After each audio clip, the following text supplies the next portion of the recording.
नमस्कार शेतकरी बांधवांनो, आज आपण महाराष्ट्रातील शेतकऱ्यांना दर्जेदार बियाणे उपलब्ध करून देणाऱ्या महत्त्वाच्या संस्थेबद्दल जाणून घेणार आहोत.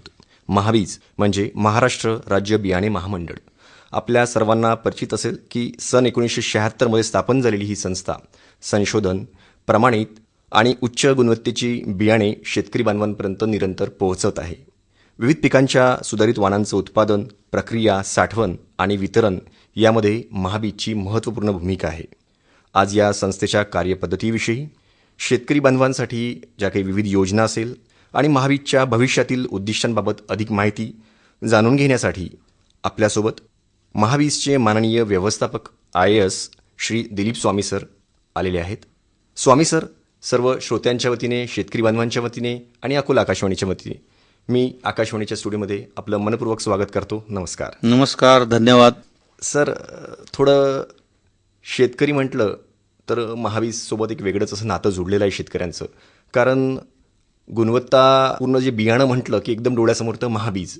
तर सर, महाबीज जी बियाण्यांची गुणवत्ता जी काही सुनिश्चित करतं आपल्या शेतकरी बांधवांसाठी, तर ते कुठकुठल्या प्रक्रियेमधनं जातं? मला वाटतं शेतकरी बांधवांना जर हा एक मूलभूत जर असं माहिती जर दिली आपण तर. निश्चितपणे मी सर्वप्रथम आकाशवाणी अकोलाचे मनापासून आभार व्यक्त करतो, मनापासून अभिनंदन करतो की महाबीज आणि शेतकऱ्यामध्ये आपण संवाद घडवून आणत आहे, त्याबद्दल मी आपले आभार मानतो. आणि आपण आता उल्लेख केला 1976ला महाबीजची स्थापना झाली. आनंदाची बाब अशी आहे की महाबीजला 50 वर्ष पूर्ण झालेले आहेत आणि आत्ताच नुकताच आम्ही 28 एप्रिलला त्याचा कार्यक्रमसुद्धा आम्ही मोठ्या प्रमाणामध्ये साजरा केला. आणि 50 वर्ष सातत्यानं महाबीज शेतकऱ्यांच्या विश्वासाला पात्र राहिलेलं आहे आणि सातत्यानं फायद्यात राहणारं हे एकमेव महामंडळ आहे. यामध्ये निश्चितच शेतकऱ्यांचा महाबीजवर असलेला विश्वास हे आणि महाबीजच्या अधिकारी कर्मचाऱ्यांनी केलेलं काम याचं हे फार मोठं योगदान आहे आणि महाबीजशी जुडलेल्या सर्व विक्रेत्यांचं सुद्धा योगदान आहे. मी या सर्वांचं सुरुवातीला मनापासून अभिनंदन करतो. आपल्या प्रश्नाला उत्तर देण्यापूर्वी, कारण 50 वर्षाचा कालावधी हा फार मोठा कालावधी आहे आणि या कालावधीमध्ये सातत्यानं शेतकऱ्यांच्या हिताचं काम करणारं हे महामंडळ, मुळातच शेतकऱ्यांची खाजगी कंपन्याकडून फसवणूक होऊ नये आणि उत्तम दर्जाचं आणि खणखणीत बियाणं शेतकऱ्यांना मिळावं आणि त्यांच्या उत्पादन जी आहे त्याच्यामध्ये भरघोस वाढ व्हावी, यासाठीच महामंडळाची स्थापना झालेली आहे. आणि तुम्ही जो प्रश्न विचारला, ज्याच्यामध्ये बियाणे उत्तम दर्जाचं देण्यासाठी महामंडळाचे आमचे सर्व अधिकारी कर्मचारी किंवा आमचे जे बीज प्रक्रिया केंद्र आहेत, पूर्ण राज्यभरामध्ये एकूण 23 बीज प्रक्रिया केंद्राच्या माध्यमातून बियाण्यावर प्रक्रिया केली जाते आणि 1 नाही 2 नव्हे 3-3, 4-4 टेस्ट या बियाण्याच्या केल्या जातात, जेणेकरून बियाणाचा प्लॉट नाही तर एक सुद्धा बियाणं हे फेल जाऊ नये किंवा न उगवता राहू नये याची खबरदारी महाबीज सातत्यानं घेत आहे. आणि आता आम्ही त्या खबरदारीमध्ये आणखी वाढ केलेली आहे. कारण बियाणे एकदा खरेदी केल्यानंतर शेतकऱ्यांनी जर ते बियाणं फेल गेलं तर शेतकऱ्यांना किती कठीण प्रसंगाला सामोरं जावं लागतं हे मी विविध पदावर काम करत असताना पाहिलेलं आहे. मी छत्रपती संभाजीनगरला जिल्हाधिकारी म्हणून काम केलं, तिथं पाहिलं. मुख्य कार्यकारी अधिकारी म्हणून काम करताना सोलापूर जिल्ह्यात पाहिलं.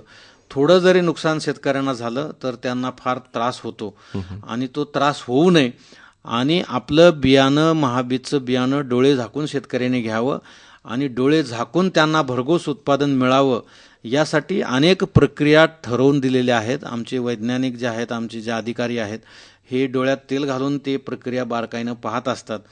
फक्त निम्नस्तरीय कर्मचाऱ्यावर किंवा लेबरवर विसंबून न राहता हे स्वतः त्या ठिकाणी उभं राहून डोळ्यात तेल घालून ही प्रक्रिया पार पडतात. आणि प्रत्येक बियाणाची उगवण क्षमता कशी आहे, वेगवेगळ्या वातावरणामध्ये, वेगवेगळ्या भौगोलिक परिसरामध्ये ते बियाणं कशा पद्धतीनं उगवेल, कशा पद्धतीनं त्याचं उत्पादन देईल, त्याची क्वालिटी कशी राहील, त्याची क्वांटिटी किती येईल, या सर्व गोष्टीचा अभ्यास करूनच बियाणं मार्केटमध्ये आणलं जातं आणि त्यामुळंच शेतकऱ्यांच्या विश्वासाला महाबीज पात्र ठरलेला आहे. निश्चितच सर. सध्या आपण शेतकरी बांधवांसोबत अनेक प्रश्नांचा आता भडीमार होता आहे. त्याच्यामध्ये हवामान बदल हा एक सगळ्यात महत्त्वाचा एक घटक आहे सर.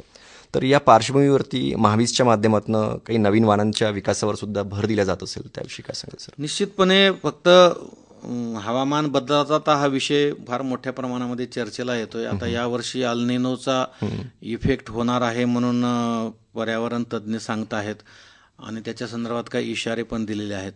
आपल्याला माहीत असेल की आपल्या राज्यामध्ये सुद्धा पोखराच्या नावाखाली नानाजीराव देशमुखांच्या नावानं एक केंद्र शासनाने एक प्रोजेक्ट तयार केलेला आहे आणि तो सुद्धा पर्यावरणाला उत्तम प्रतिसाद देणाऱ्या बियाणे आणि त्याच्यानंतरच्या उगवण प्रक्रियेच्या संदर्भामध्ये कल्टिवेशन प्रॅक्टिसच्या संदर्भामध्ये शासन स्तरावर सुद्धा मोठ्या प्रमाणामध्ये काम सुरू आहे.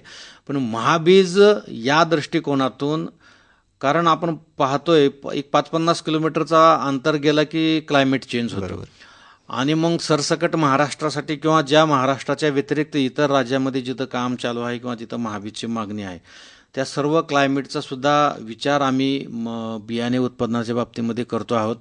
आत्ताच आम्ही मागच्या महिन्यामध्ये आम्ही मेट्रोलॉजिकल स्टेशन 2 ठिकाणी स्थापन करायचा निर्णय घेतला आणि त्याची वर्क ऑर्डर पण आम्ही त्या दृष्टिकोनातून दिलेली आहे.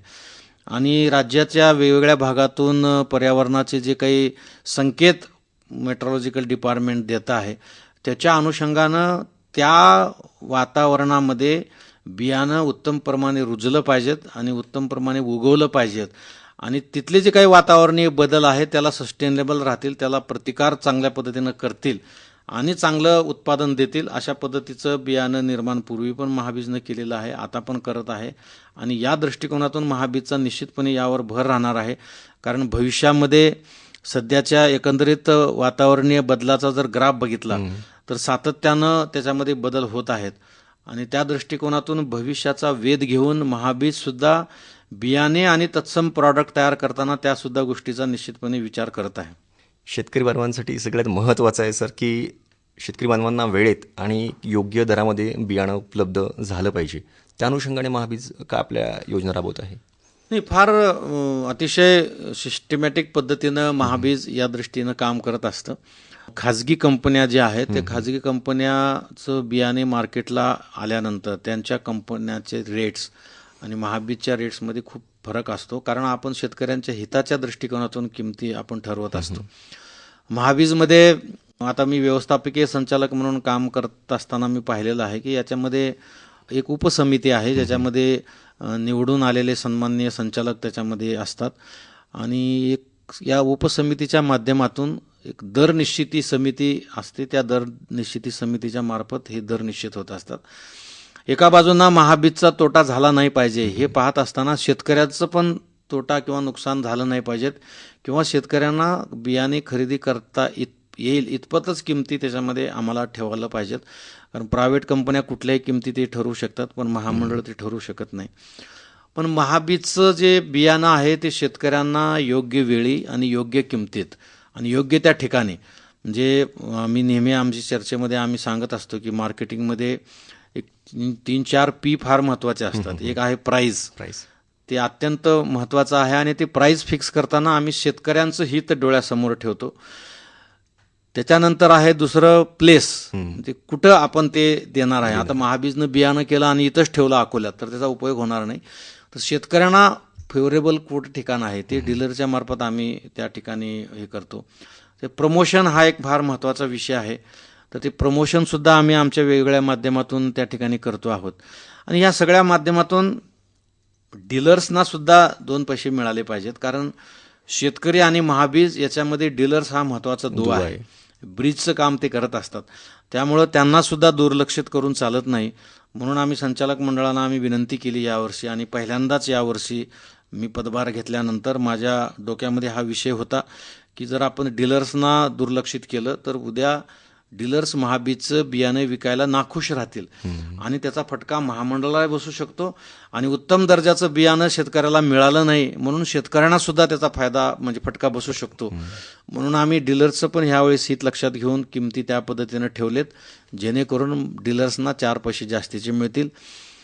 दरवर्षी बियाण्याच्या प्लेसमेंटसाठी थोडा वेळ व्हायचा काही कारण असतो, परंतु यावेळेस आमच्या सर्व जी GM आहेत आमचे सहकारी सर्व अधिकारी आहेत, GM मार्केटिंग असतील, प्रोडक्शन असतील, सगळ्यात GMने आम्ही ठरवलं होतं की आपण मे सुरुवात झाल्याबरोबर आपण बियाणे मार्केटमध्ये घेऊन जाऊ आणि त्या पद्धतीनं कामकाज केलं आणि जवळजवळ आता 85 ते 90% बियाणं आमचं मार्केटमध्ये प्लेसमेंट झालेलं आहे. आणि आता मृगाचा पाऊस पडण्याच्या अगोदर अनेक शेतकऱ्यांनी नियोजन केलं आणि त्यांच्या नियोजनाप्रमाणे त्यांना महाबीजचं बियाणं मार्केटमध्ये इझिली अवेलेबल होतं आहे. आणि महाबीजचं बियाण्याची काळा बाजार होऊ नये, वाढीव दराने बियाणे कोणी विक्री करू नये, याच्यासाठी सुद्धा आम्ही आमच्या अधिकाऱ्यांना पूर्वसूचना दिलेली आहे आणि त्याचं सुद्धा निरीक्षण करण्याचं काम चालू आहे आणि या माध्यमातून आम्ही शेतकऱ्यापर्यंत व्यवस्थित बियाणे पोहोचवलेलं आहे. सर, एक खरीप हंगामासाठी बियाण्यांची उपलब्धता असेल त्याविषयी पण आपल्या शेतकरी बांधवांना जर कळलं तर. नाही, आपण आता खरीप सीझन सुरू असल्यामुळं आता खरीपचं मार्केटिंग आणि हे सगळ्या आणि पुढच्या सीझनसाठी बियाणाची उत्पादनता ह्या दोन्ही गोष्टीचं काम सध्या जोमानं चालू आहे. पण त्याचबरोबर रब्बीच्या बियाणाची सुद्धा पूर्वतयारी महाबीजनं केलेली आहे आणि जे काही बियाण्याची आवश्यकता आहे राज्यभरामध्ये, कारण काही क्षेत्रामध्ये रब्बी खूप मोठ्या प्रमाणामध्ये होती, काही क्षेत्रामध्ये कमी प्रमाणामध्ये होती.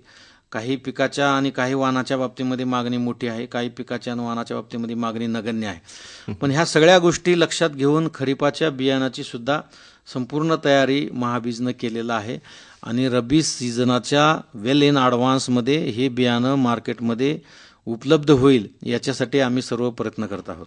सर, आपण बघतोय की बनावट बियाण्यांच्या समस्या सुद्धा मोठ्या प्रमाणावरती शेतकरी बांधवांसमोर उद्भवत आहेत सर. आणि सध्या बियाणे क्षेत्रासमोरील सर्वात मोठं आव्हान कोणतं आहे सर? म्हणजे महाबीज कशा पद्धतीने बघतो त्या आव्हानाला?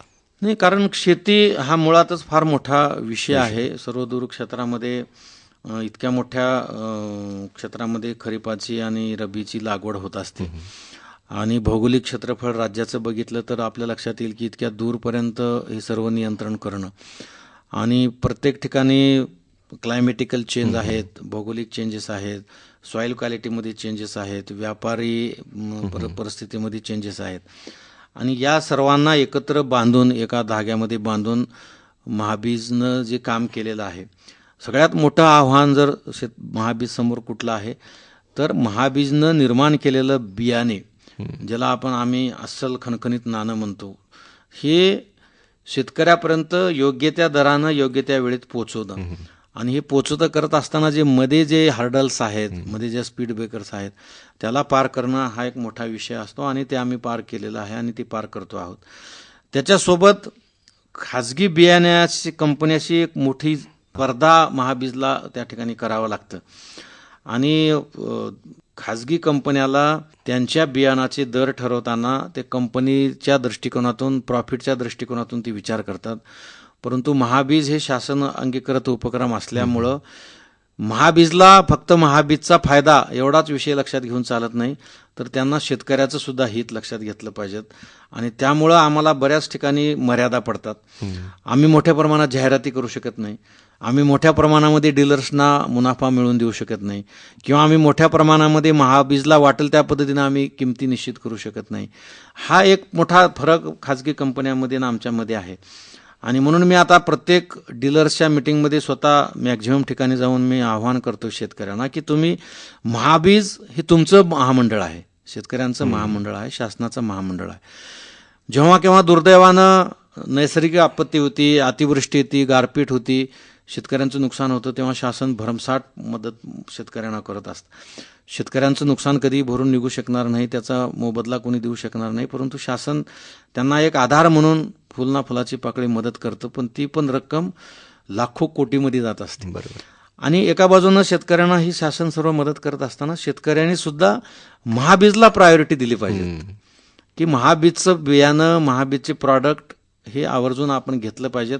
भलेही महाबीज 4-2 पैसे जास्तीचं वाटत असलं, कारण स्पर्धेमध्ये एखाद्या वेळेस कंपन्या काय महाबीजच्या तुलनेनं कमी जास्त भाव करू शकतात, परंतु इतर कंपन्याच्या तुलनेत महाबीज 4-2 पैशानं महाग वाटत असलं तरी सुद्धा माझी शेतकऱ्यांना विनंती आहे आणि डीलर्सना पण विनंती आहे की महाबीज तुमचं आहे, शेतकऱ्यांचं आहे, डीलर्सचं आहे. त्यामुळं तुम्ही महाबीजला प्राधान्य द्यावं आणि मग हे छोटे मोठे जे हार्डल्स येतात त्याच्यावर ऑटोमॅटिक त्याच्यातून मात आपल्याला करता येऊ शकते. कारण शेतकरी बांधवांनी पण गुणवत्तापूर्ण अशी बियाण्यांची खरेदी केली पाहिजे. सर, आता जाहिरातीचा उल्लेख केला, विविध माध्यमांमध्ये जाहिराती होतात आणि अशा जाहिरातींना शेतकरी बांधव बळी पडतात. तर मग योग्य बियाणे निवडताना शेतकरी बांधवांनी कुठली काळजी घ्यायला हवी सर?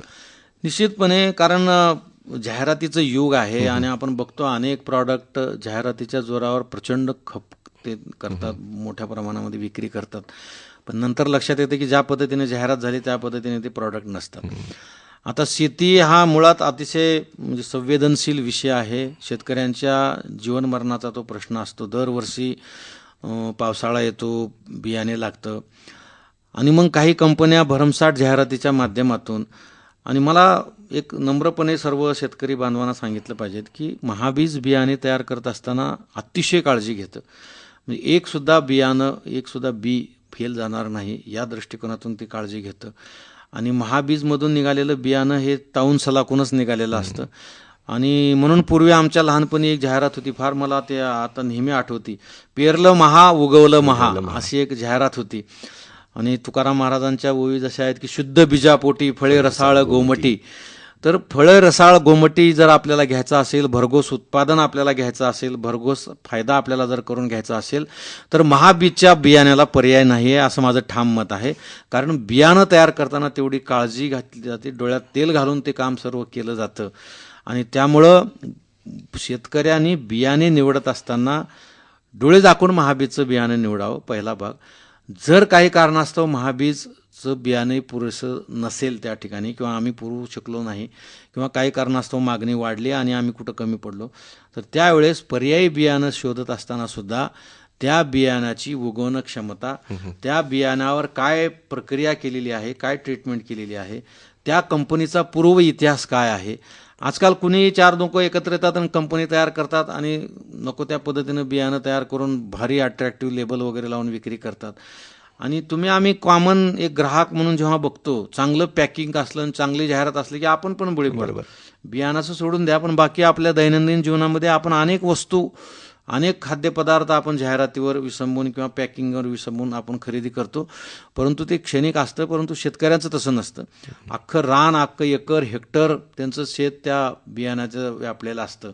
आणि त्यामुळं शेतकरी बांधवांनी, विनंती शेतकरी बांधवांना हीच आहे की बियाणे निवडताना महाबीजचं निवडा. महाबीज नसेल तर ह्या सगळ्या गोष्टीची काळजी घेऊन निवडा. सर, जाता जाता महाराष्ट्रातील शेतकरी बांधवांसाठी आपण काय प्रेरणादायी संदेश द्याल सर? निश्चितपणे शेतकरी बांधवांना काही कुणी सांगण्याची, कुणी सल्ला देण्याची काही आवश्यकता नाही. मी प्रत्येक शेतकरी बांधवांना नमन करत असतो. कारण फक्त जगाचा पोशिंदा आहे असं म्हणून चालत नाही. प्रत्येकाने शेतकऱ्याला मान सन्मान दिला पाहिजेत. आणि आम्ही प्रशासकीय कारकिर्दीमध्ये सुद्धा प्रत्येक शेतकरी अतिशय मौल्यवान व्यक्ती आहे असं समजूनच आम्ही त्यांचा मानपान केलेला आहे. आणि मला फक्त सर्व शेतकरी बांधवांना हे सांगायचं आहे की महाबीज हे फक्त आता बियाणे पुरतं राहिलेलं नाही आहे. बियाण्याच्या व्यतिरिक्त अनेक प्रॉडक्ट आम्ही आता तयार करतो आहोत. मी इथे रुजू झाल्यानंतर आमच्या अधिकाऱ्यांनी खूप मेहनत घेऊन 3 प्रॉडक्ट नवीन लॉन्च केले आहेत. त्याच्यामध्ये निंबोळ्यापासून बनवलेलं एक निमास्त्र नावाचं पावडर आहे, ज्याच्या माध्यमातून आता बायो फर्टिलायझर आणि बायो पेस्टिसाईड आम्ही निर्माण केलेलं आहे. त्याच्यासोबतच जमिनीतलं कार्बन ही मोजण्याचं कर्बमापक यंत्र तयार केलेलं आहे. आणि 500 रुपये किंमत आहे. त्या 500 रुपयामधलं त्या जमिनीत, खरं म्हणजे प्रत्येक शेतकऱ्यांनी जमिनीचे, म्हणजे जे सॉईल आहे, जी माती आहे, त्याचं परीक्षण करून घेतलं पाहिजे. परंतु दुर्दैवानं अनेक ठिकाणी मातीला नेमकं काय पाहिजेत ह्याचा अभ्यास न करता भरमसाठ खताचा वापर केल्यामुळं जमिनीचा पोत, म्हणजे क्वालिटी जी आहे सॉईलची, अतिशय डिटोरेट होऊन चाललेलं आहे. आणि त्याच्यामुळं प्रोडक्शनही कमी होत आहे आणि प्रोडक्शनची क्वालिटी पण कमी होत चाललेली आहे. त्यामुळं जमिनीतला महत्त्वाचा जो घटक आहे कार्बन, त्याची टेस्टिंग करण्यासाठी हे यंत्र तयार केलेलं आहे आम्ही. आणि त्याचीसुद्धा आम्ही माउथ पब्लिसिटी करतो. त्याच्यामध्ये मातीचं शॅम्पल कसं घ्यायचं, टेस्टिंग कशी करायची, आणि त्या टेस्टिंगचे रिझल्ट आल्यानंतर कसे ओळखायचे, आणि त्या रिझल्टच्या अनुषंगानं मातीला काय द्यायचं, हे सगळं पॉम्पलेट आम्ही त्या बॉक्समध्ये टाकलेलं आहे आमच्या अधिकाऱ्यांनी. त्याची पण आम्ही विक्री सुरू केलेली आहे. डिकम्पोजर आम्ही तयार केलेलं आहे, जे जमिनीमध्ये पाला आहे, पाचोळा आहे, किंवा मग बऱ्याच ठिकाणी हे काढून टाकलं जातं, पण तेच जर जमिनीमध्ये मुरलं तर त्याच्यातून काही न्यूट्रिएंट्स जमिनीला मिळू शकतात. तर त्याचं सुद्धा आम्ही तयार केलेलं आहे. आम्ही आता रोपवाटिकेमध्ये आम्ही सर्व जिल्हाधिकाऱ्यांना विनंती केलेली आहे की आता वृक्षारोपणाच्या कार्यक्रमासाठी महाबीजचेच रोपं तुम्ही खरेदी करा. चारा आहे मोठ्या प्रमाणामध्ये, फॉडर सुद्धा आम्ही पशुसंवर्धन आयुक्तांना विनंती करून आम्ही सगळ्या सहाय्यक आयुक्तांना सर्व जिल्ह्याची एक विनंती केली आहे की फॉडरसाठी सुद्धा तुम्ही महाबीजचा चारा किंवा चारा उत्पादनाची बियाणे मोठ्या प्रमाणामध्ये वापरा, हे पण आम्ही सांगितलं आहे. आता आम्ही आमच्या चर्चेतून, मी स्वतः MSc ॲग्रिकल्चर असल्यामुळं काही गोष्टी माझ्याही डोक्यामध्ये आहेत की महाबीज हे एक महामंडळ आहे आणि त्याची स्थापना बियाणं हा विषय घेऊन ठेवला असेल तरी आता 50 वर्ष पूर्ण झालेले आहेत. आता कुठंतरी आधुनिक तंत्रज्ञान अडॉप्ट केलं पाहिजे. नवीन नवीन शेती आणि शेतकऱ्याशी निगडीत असलेल्या वस्तूचं उत्पादन करायला महामंडळाच्या बायलॉजप्रमाणे काही अडचण नाही आहे. त्याचं उत्पादन केलं तर शेतकऱ्यांना कमी किमतीमध्ये ते उत्पादन मिळेल आणि त्याच्यातून महामंडळाला सुद्धा फायदा होईल. तर ते सुद्धा आम्ही उत्पादक मोठ्या प्रमाणामध्ये तयार करतो आहोत. माझी सर्व शेतकरी बांधवांना या आकाशवाणीच्या माध्यमातून विनंती असणार आहे की आपण महाबीजला जवळ करा. महाबीजच्या प्रत्येक प्रॉडक्टवर डोळे झाकून विश्वास ठेवा आणि बियाण्याच्या व्यतिरिक्त जे उत्पादक आम्ही तयार करतो आहोत, उत्पादने तयार करतो आहोत, ते सुद्धा तुम्ही एकदा वापरा. म्हणजे पहिले इस्तेमाल करो बाद में भरोसा करो, म्हणजे एक आमच्या सांगण्यावरून तुम्ही घेऊ नका, पण एक वेळेस तुम्ही अवश्य वापर करा.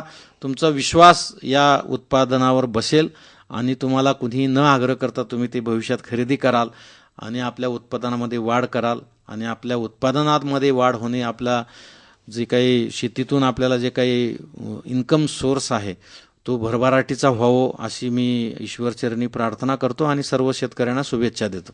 यंदाचा खरीप हंगाम एकदम त्याच्यासाठी या खरीप हंगामासाठी सर्वांना मी शुभेच्छा देतो. त्याचबरोबर आमचे जे अधिकारी कर्मचारी आहेत संपूर्ण राज्यभरामध्ये आमच्याकडे सुद्धा 50% स्टाफवर काम चालू आहे.